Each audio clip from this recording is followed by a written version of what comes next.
சேது முகத்துல கரிய பூசி தமிழ்ச்செல்வி சோழவந்தான் தொகுதியில வெற்றி அடைஞ்சு காட்டினா நல்லா இருக்கும்னு நீங்க நினைச்சீங்கன்னா இந்த வீடியோக்கு லைக் பண்ணுங்க. வாங்க வீடியோக்குள்ள போலாம்.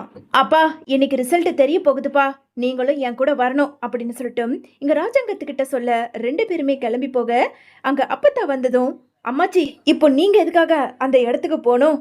இங்க பாருடி, நான் போய் தான் ஆகணும். சேது ஜெயிச்சிட்டானா கண்டிப்பா தமிழ்ச்செல்விக்கும் சேதுக்கும் அங்க வாக்குவாதம் நடந்தாலும் நடக்கும். அதனால அதை சமாதானப்படுத்துறதுக்கு நான் தானே போய் ஆகணும். நீ அமைதியாரு, நான் போயிட்டு வந்துடுறேன். ஏயா சேது, என்னையும் கூட்டிட்டு போயா, நீ ஜெயிக்கிறத நானும் பார்க்கறதுக்கு ஆர்வமா இருக்கேன் அப்படின்னு சொல்லிட்டு அப்பத்தா சொல்ல சேது, ராஜாங்கம், அப்பத்தா, கருப்புன்னு எல்லாருமே கிளம்பி நேரா அங்க எலெக்ஷன் ரிசல்ட் நடக்கிற இடத்துக்கும் போறாங்க. இன்னொரு பக்கம் தமிழ்ச்செல்வி கூட அங்க லட்சுமி மேடம், வசந்தி, தனம்னு எல்லாருமே தமிழ்ச்செல்விக்கு ஆதரவா ஒரு பக்கம் நின்றுகிட்டு இருக்க, இன்னொரு பக்கம் இங்க வாக்குகளை எண்ண ஆரம்பிக்க, ஒரு பக்கம் அங்க சேது 5000 வாக்குகள் பெற்று முன்னிலையில இருக்காரு அப்படின்னு சொல்லிட்டு இங்க பேசிக்கிட்டு இருக்க சேது கூட இருக்க எல்லாருக்குமே சந்தோஷமா இருக்க, எல்லாருமே கை தட்டி சந்தோஷப்பட்டுக்கிட்டு இருக்க. அதே சமயம் கொஞ்ச நேரம் கழிச்சு 8000 வாக்குகள் அதிகமா பெற்று எங்க தமிழ்ச்செல்வி முன்னிலையில இருக்காங்க அப்படின்னு சொல்லிட்டு தமிழ்ச்செல்வி பக்கம் சொன்னதும் தமிழ்ச்செல்வி பக்கம் இருக்க எல்லாருமே கை தட்டி எல்லாரும் சந்தோஷமா இருந்துகிட்டு இருக்க. இன்னொரு பக்கம் இதை பார்த்துக்கிட்டு இருந்த சேதுவுக்கோ அப்படியே ரொம்ப ஆத்திரம் வருது. ஏயா சேது, நீ பொறுமையா இருயா, கண்டிப்பா நீ தான் ஜெயிப்ப. சரி, அப்படியே நீ ஜெயிக்கலனாலும் இப்ப என்ன, தமிழ்ச்செல்வி ஜெயிச்சுட்டு போறா, அவ உன் பொண்டாட்டியா அப்படின்னு சொல்லிட்டு இங்க அப்பத்தா சொல்ல, அப்பத்தா கொஞ்ச நேரம் நீ அமைதியா இருக்கியா? யாரு பொண்டாட்டி? அவ எனக்கு பொண்டாட்டியே இல்லைன்னு நான் 1000 தடவை சொல்லிட்டேன். சும்மா பொண்டாட்டி பொண்டாட்டின்னு பேசாம அமைதியார் அப்பத்தா அப்படின்னு சொல்லிட்டு சேது பேசிக்கிட்டு இருக்க. அதே நேரம் இங்க வாக்குகள் எண்ணி 10,000 வாக்குகள் வித்தியாசத்துல தமிழ்ச்செல்வி இந்த சோழவந்தான் தொகுதியில ஜெயிச்சிருக்காங்க அப்படிங்கிற ரிசல்ட் சொன்னதை கேட்டதும் அங்க இருந்த தமிழ்ச்செல்வி கூட இருந்த எல்லா ஆட்களுமே சந்தோஷமா பட்டாசு வெடிச்சு தமிழ்ச்செல்விக்கு வாழ்த்துக்கள் சொல்லிக்கிட்டு இருக்க. இதை பார்த்துக்கிட்டு இருந்த ராஜாங்கமோ, ஏயா சேது, அதான் எல்லாம் முடிஞ்சு போச்சுல, நீ வா நாம கிளம்பலாம் அப்படின்னு சொல்லிட்டு அங்க ராஜாங்க சொல்ல, அப்பா அது எப்படிப்பா கிளம்ப முடியும்? அவ ஜெயிச்சிட்டா நம்ம தலை குனிஞ்சு அவமானப்பட்டு இந்த இடத்த விட்டு போற மாதிரி இருக்கும். ஒரு 10 நிமிஷம் இருங்கப்பா அப்படின்னு சொல்லிட்டு இங்க சேது ராஜாங்க சமாதானப்படுத்தி அங்க நின்றுகிட்டு இருக்க. இன்னொரு பக்கம் அங்க தமிழ்ச்செல்விக்கு எல்லாரும் வாழ்த்து சொல்லிக்கிட்டு இருக்க. வந்த லட்சுமி மேடமும் அங்க தமிழ்ச்செல்விக்கு வாழ்த்து சொல்லி சால்வையை போத்துறாங்க. தமிழ்ச்செல்வி, நீ மட்டும் வந்து இந்த தொகுதியில நிக்கலனா கண்டிப்பா நம்மளால ஜெயிச்சிருக்க முடியாது. தமிழ்ச்செல்வி, இந்த சால்வையை நீ வாங்கிக்க அப்படின்னு சொல்லிட்டு எங்க லட்சுமி மேடம் அங்க தமிழ்ச்செல்விக்கு சால்வையை போத்த போக, உடனே எங்க தமிழ்ச்செல்வி இருந்துகிட்டு, ஒரு நிமிஷம் இருங்க மேடம், இந்த சால்வைய எங்க அம்மாச்சி கையால நான் வாங்கிக்கணும்னு ஆசைப்படுறேன் அப்படின்னு சொல்லிட்டு தமிழ்ச்செல்வி சொன்னதை கேட்டதும் அங்க இருந்த அப்பத்தாவுக்கு அதிர்ச்சி ஆகுது. ஐயோயோ, இவ வேற நம்மளை கூப்பிட போறா போல இருக்கே. ஏற்கனவே சேது ராஜாங்கம் நம்மளையே முறைச்சு பார்த்துக்கிட்டு இருக்காங்க, இதுல இவ வேற நம்மளை கூப்பிட்டா நம்ம போலாமா வேண்டாவா? அம்மாச்சி, என்ன அங்கேயே நின்று பார்த்துக்கிட்டு இருக்கீங்க? என் மேல நம்பிக்கை வச்சு இந்த நொடி வர நீங்க இருக்கீங்க. அப்படி இருக்கும்போது உங்க கையால இந்த சால்வியை வாங்கிக்கிறதுல நான் பெருமைப்பட்டுக்கிட்டு இருக்கேன். வாங்க அம்மாச்சி, வந்து உங்க கையால எனக்கு சால்வியை கொடுத்து மரியாதை கொடுங்க அப்படின்னு சொல்லிட்டு தமிழ்ச்செல்வி சொல்லிக்கிட்டு இருக்க. கூட இருந்த வசந்தியும் தனமும் அங்க அப்பத்தாவை சமாதானப்படுத்த, அப்பத்தாவோ ரொம்ப சந்தோஷமாவே வந்து அங்க தமிழ்ச்செல்விக்கு சால்வையை போட்டு மாலையெல்லாம் போட்டு இங்க வாழ்த்துக்கள் சொல்லிக்கிட்டு இருக்கிறத பார்த்துக்கிட்டு இருந்த சேதுவோ, அப்பா வாங்கப்பா, இதுக்கு மேல இங்க இருக்கவே கூடாது. நம்ம கூட வந்த அப்பத்தா அந்த தமிழ்ச்செல்வி பக்கம் தான் நின்றுகிட்டு இருக்கு. இனிமே அப்பத்தா வீட்டு பக்கம் வந்தா சேர்க்கவே வேண்டாப்பா, நம்ம போலாம் வாங்க அப்படின்னு சொல்லிட்டு ரொம்ப கோபத்தோட அங்க ராஜாங்கத்தை அழைச்சிக்கிட்டு சேது கிளம்பி போக, இன்னொரு பக்கம் இங்க அப்பத்தா இருந்துகிட்டு, அடியே தமிழ்ச்செல்வி, சும்மா சொல்லக்கூடாது, என் பேரன் சேதுவியே தோக்கடிச்சு கடைசியில வயிற்றுல புள்ளையும் வச்சுக்கிட்டு ரொம்ப திறமசாலியா இந்த சோழவந்தான் தொகுதியவே நீ ஜெயிச்சிருக்கியே. உண்மையாலுமே மக்கள் உனக்கு ஓட்டு போட்டிருக்கிறத நினைக்கும் போது எனக்கு ரொம்ப சந்தோஷமா இருக்கு. சரி, அவனுங்க வேற என்னை விட்டுட்டு போயிடுவானுங்க போல இருக்கு. நான் கிளம்புறேன், நீ பத்திரமா வீட்டுக்கு போய் சேரு அப்படின்னு சொல்லிட்டு அங்க இருந்து அப்பத்த போக, இன்னொரு பக்கம் தமிழ்ச்செல்விய அங்க இருந்த மக்கள் எல்லாருமே வாழ்த்திக்கிட்டு இருக்காங்க. இன்னொரு பக்கம் வீட்டுக்கு வந்த சேது கிட்ட, என்ன சேது, கேவலம் அந்த தமிழ்ச்செல்வி போய் ஜெயிச்சிருக்காளே, இந்த சோழவந்தான் தொகுதி மக்களுக்கு கொஞ்சம் கூட அறிவே கிடையாது, யாருக்கு ஓட்டு போடணும்னு தெரியவே இல்லை. நீ எதுக்கும் கவலைப்படாத சேது, எல்லாமே உனக்கு நல்லதே நடக்கும் அப்படின்னு சாவித்திரி ஒரு பக்கம் இங்க சேது கிட்ட பேசிக்கிட்டு இருக்க, இன்னொரு பக்கம் ரூமுக்குள்ள இருந்த ஈஸ்வரி கிட்ட, அம்மா என்னம்மா அந்த தமிழ்ச்செல்வி இந்த வீட்டை விட்டு ஓட விட்டோம், கடைசியில பார்த்தா இந்த சோழவந்தான் தொகுதியவே ஜெயிச்சு நிக்கிறாளேம்மா, இனிமே அவளை நம்மளால ஒன்றும் பண்ண முடியாது போல இருக்கே, அவளை சுத்தி இனிமே ஆட்கள் இருந்துகிட்டே இருப்பாங்கம்மா அப்படின்னு சொல்லிட்டு இங்க சித்ரா சொல்லிக்கிட்டு இருக்க. ஆமா ஆண்டி, இனிமே அவளை நம்மளால ஒண்ணுமே பண்ண முடியாது அப்படின்னு சொல்லிட்டு இங்க ஐஸ்வர்யா சொல்லிக்கிட்டு இருக்க. இங்க பாருங்கடி, 2 பேருக்கும் ஒன்று சொல்றேன், இனிமே தான் என்னோட ஆட்டமே ஆரம்பமாக போகுது.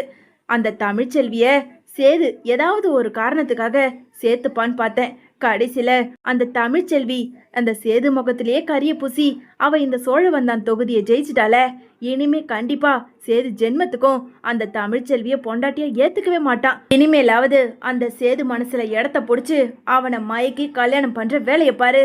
இதுக்கப்புறம் தாண்டி என்னோட ஆட்டமே ஆரம்பமாக போகுது. ஆமா, இதையே சொல்லு. ஆனா கடைசியில அந்த தமிழ்ச்செல்வி தான் ஜெயிச்சுக்கிட்டு இருக்கா. கூடிய சீக்கிரம் ஐஸ்வர்யாவை இந்த வீட்டை விட்டு துரத்திட்டு அவ இந்த வீட்டுக்கு வரதாமா போறா. என்னடி சொல்ற? அதெல்லாம் நடக்காதுடி. எப்படியும் அந்த சேது தமிழ்ச்செல்வி மேல கோபமா இருக்கான். இந்த கோவத்தை இன்னும் கொஞ்சம் கொளுத்தி போடுவோமே. அம்மா என்னம்மா பண்ண போற? ஆமாண்டி சித்ரா, இதுதான் நமக்கு சரியான நேரம். அந்த தமிழ்ச்செல்வியோட அப்பா செல்லப்பாண்டிய அடியாட்களை வச்சு அடிச்சா அதுக்கப்புறம் ரத்த காயத்தோட வெட்டு காயத்தோட அவனை ஹாஸ்பிட்டல்ல கூட்டிட்டு போய் சேர்ப்பாங்க. இது எல்லாத்துக்கும் காரணம் சேதுதானு அந்த தமிழ்ச்செல்விக்கு தெரிய வரும்டி. நமக்கு தெரியாத அடியாட்களா?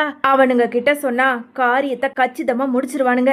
நீ எதுக்கும் கவலைப்படாத, இந்த ஈஸ்வரியோட ஆட்டத்தை மட்டும் பாரு அப்படின்னு சொல்லிட்டு ஈஸ்வரி இங்க அடியாட்களுக்கு ஃபோன் பண்ணி, இந்த மாதிரி செல்லப்பாண்டி நாளைக்கு இந்த இடத்துக்கு வருவான், அவனை சரியான நேரத்துல கத்தியால வெட்டுங்க, ஆனா உயிர் மட்டும் போகக்கூடாது, உயிருக்கு போராடுனா மட்டும் போதும் அப்படின்னு சொல்லிட்டு இங்க ஈஸ்வரி ஒரு பெரிய திட்டத்தை போட்டு அடியாட்களை வச்சு இங்க செல்லப்பாண்டிய அடிக்கவும் இங்க ஆள் செட் பண்றாங்க. இன்னொரு பக்கம் செல்லப்பாண்டி எப்பவும் போல வேலைக்கு கிளம்பி போய்கிட்டு இருக்க அந்த வழியா வந்த ஈஸ்வரி வச்ச அடியாட்களுமே செல்லப்பாண்டிய கத்தியால தாக்க ஆரம்பிக்கிறாங்க. ஏண்டா, என் தலைவன் சேதுவையே எதிர்த்து உன் பொண்ணு தமிழ்ச்செல்வி ஜெயிச்சிருக்கா, நாங்க சும்மாவா இருப்போம்? உங்க சேது அண்ணன் இதெல்லாம் பார்த்துக்கிட்டு பொறுத்துக்க முடியாம தான் எங்களையே வச்சு உங்களை அடிக்க சொல்லியிருக்காங்க அப்படின்னு சொல்லிட்டு இங்க சேதுவோட பேரை அங்க செல்லப்பாண்டி கிட்ட சொல்ல, செல்லப்பாண்டிக்கோ ரொம்ப அதிர்ச்சியாக, அதே சமயம் அடியாட்கள் அடிச்ச அடியில அங்கேயே செல்லப்பாண்டி அப்படியே ரத்த வெள்ளத்துல மயங்கி விழுந்துடுறாரு. அந்த பக்கமா வந்த மக்கள் அங்க விழுந்து கிடக்கிற செல்லப்பாண்டிய உடனே ஹாஸ்பிட்டலுக்கு கூட்டிட்டு போய் சேர்க்க, ஹாஸ்பிட்டல்ல இருந்து போலீஸோ அங்க தமிழ்ச்செல்விக்கு ஃபோன் பண்ண, தமிழ்ச்செல்வி அதே நேரம் இங்க எப்பவும் போல காலேஜ் முடிச்சுட்டு வீட்டுக்கு வந்த கொஞ்ச நேரத்துல இன்ஸ்பெக்டர் கிட்ட இருந்து ஃபோன் வர, அதை அட்டன் பண்ணி தமிழ்ச்செல்வி காதுல வைக்க, உங்க அப்பா செல்லப்பாண்டிய யாரோ 4-5 ரவுடிங்க சேர்ந்து கூட்டமா செல்லப்பாண்டிய வெட்டியிருக்காங்க, அவரை ஹாஸ்பிட்டலில் சேர்த்து வச்சுருக்கோம், இமிடியேட்டாக நீங்கள் ஹாஸ்பிட்டலுக்கு வாங்க அப்படிங்கிற விஷயத்த இங்கே தமிழ்ச்செல்வி கிட்ட சொல்ல, தமிழ்ச்செல்விக்கு அப்படியே அதிர்ச்சியாக இருக்குது. அடியே தமிழ்ச்செல்வி, என்னடி ஏதோ ஃபோன் வந்தது, இப்படி ஏதோ தலையில் இடி விழுந்த மாதிரி அதிர்ச்சியாக நின்றுட்டு இருக்க, என்னடியாச்சு அப்படின்னு சொல்லிட்டு வசந்தி கேட்க, போச்சு எல்லாம் நாசமா போச்சு. அந்த சேது எதிர்த்து நான் நின்று இந்த தொகுதியில் ஜெயிச்சதுனால அந்த சேது தான் அடியாட்களை வச்சு அப்பாவை கத்தியால வெட்டியிருக்கான், இது எனக்கு தெரியும் அப்படின்னு சொல்லிட்டு எங்க தமிழ்ச்செல்வி சொல்ல, அடியை முட்டாள் மாதிரி பேசிக்கிட்டு இருக்காதுடி, மாப்பிள்ள அந்த அளவுக்குலாம் போக மாட்டாரு. என்னம்மா போக மாட்டாரு? என்ன போக மாட்டாரு? அப்பாவை சேதுவோட பேரை சொல்லிதான் வெட்டி இருக்கிறதா இப்போதான் இன்ஸ்பெக்டர் கிட்ட அப்பா வாக்குமூலம் கொடுத்துருக்காரு.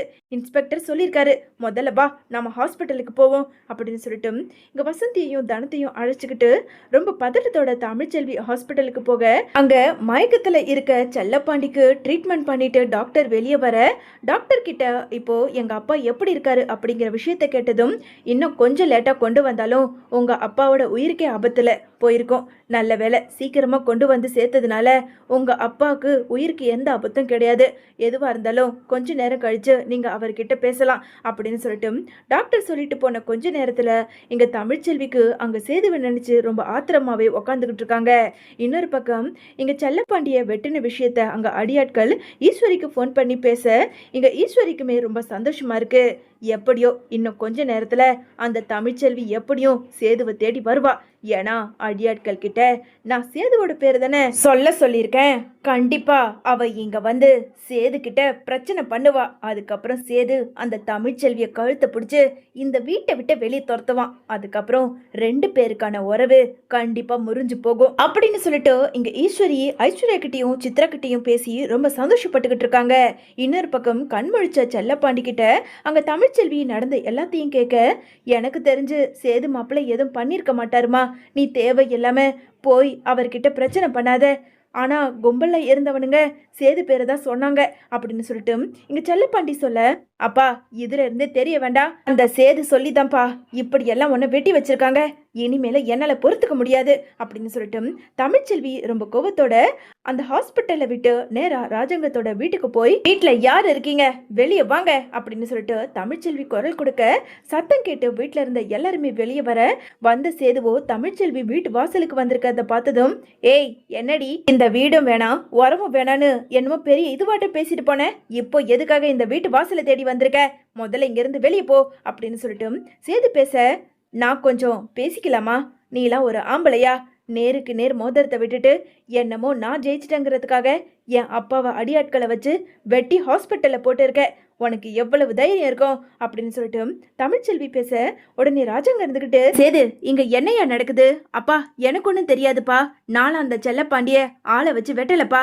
என்னை பத்தி உங்களுக்கு தெரியும்ல அப்படின்னு சொல்லிட்டு இங்க சேது பதட்டத்தோட பேச, உடனே அப்பத்த இருந்துகிட்டு, அடியே தமிழ்ச்செல்வி என்னடி இது, சேது அப்படியெல்லாம் பண்ண மாட்டாண்டி, யார் சொன்னது அம்மாச்சி, யார் சொன்னது, 2 நாளைக்கு முன்னாடி கூட நான் காலேஜுக்கு பஸ் ஏறதுக்காக நின்றுகிட்டு இருக்கும்போது என்கிட்ட வந்து சவால் விட்டாரு, நீயும் உன் அப்பனும் சேர்ந்து பணத்துக்காக என்ன வேணாலும் பண்ணுவீங்க, எங்களையே கேவலமா பேசின இவரா எதுவுமே பண்ணியிருக்க மாட்டாரு, கண்டிப்பா இவர் தான் பண்ணியிருக்காரு, அடியாட்களே இவரோட பேரை சொல்லிதான் என் அப்பாவை வெட்டி சாச்சிருக்காங்க, என் அப்பா என்கிட்ட வாக்குமூலம் கொடுத்துருக்காரு அப்படின்னு சொல்லிட்டு இங்க தமிழ்ச்செல்வி ரொம்ப கொந்தளிச்சு பேச, எல்லாத்தையும் பார்த்துக்கிட்டு இருந்த சித்ராவோ, அம்மா என்னம்மா நீ சொன்னது அப்படியே பக்காவா நடந்துகிட்டு இருக்கே, அடியே சித்ரா இதெல்லாம் நடக்கணும் தாண்டி, நான் திட்டம் போட்டு அடியாட்களை வச்சு சேதுவோட பேரை சொன்னேன், ஏயா சேது என்னையா இன்னும் பார்த்துக்கிட்டு இருக்க, என்னமோ இந்த வீடு வேணாம் உறவும் வேணான்னு போனவ என்னமோ இன்னைக்கு அவங்க அப்பாவை வெட்டிட்டேன்னு சொல்லிட்டு இங்க வந்து சத்தம் போட்டுக்கிட்டு இருக்கா, முதல்ல இவளை அடிச்சு துரத்தியா